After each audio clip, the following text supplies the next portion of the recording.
The next stage of the build is to do the panels for the lower firebox.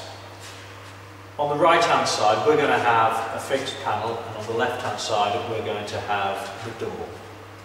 The reason for that is simply when using a gas burner, typically you'll find that the feed pipe is always on the right hand side. So if we had a door over on this right hand side, or indeed for the whole panel, we always have a problem of avoiding fouling this feed pipe. By designing it with a fixed panel here, then the feed pipe can just sit nicely there and won't interfere with anything, and the door can open on the other side, and we've got ideal access to the burner and to the smoke generating pan.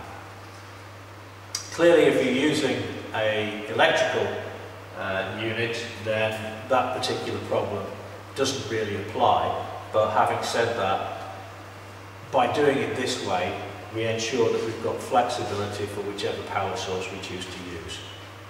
Now, the panel is going to be slightly different to any of the other panels that we've done, in that the plywood sheet has an overlap over some of the battens, and likewise the fireproof board on the inside has a different overlap.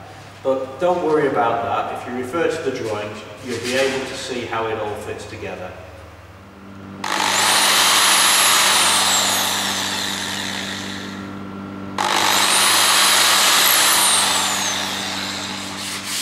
You'll see that because of the overlap, there's quite a complicated pattern of screw holes. These are in the drawings, so you'll be able to figure out how to do it. Use a clamp to secure the batten to the back of the plywood, and then you can screw the screws in and fix everything in position. So here's the first stage of the right-hand panel.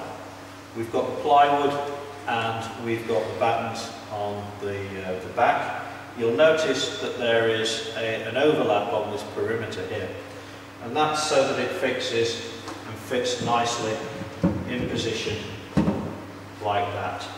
And that batten across the top fits snugly into position.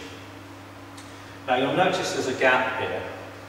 That will close off with another batten, and the cladding will go on the inside right up to the smoke spreader.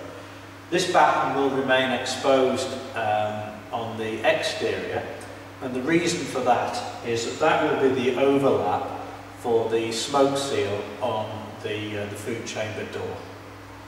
We've now secured the fireproof cladding for the internal, and you can see that on two sides there's an overlap, and the reason for that is we've still got a couple of battens to put in position.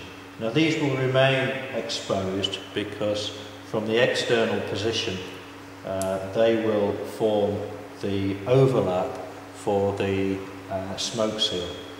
This one for the food chamber door, and this one for the firebox door.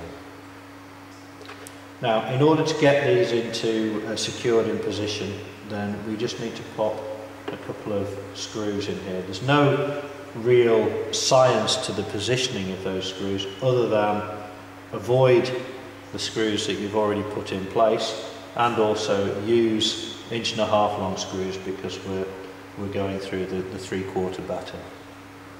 Final point is that this upper batten will also get secured from this side via the smoke spreader. So that's it, friction fitted. We've now got the screws on the top here to fix this panel to the smoke spreader, and we've also got the screw holes which are in line with the battens which make up the frame of the whole unit. Once we've got those screwed in, then that panel is fixed.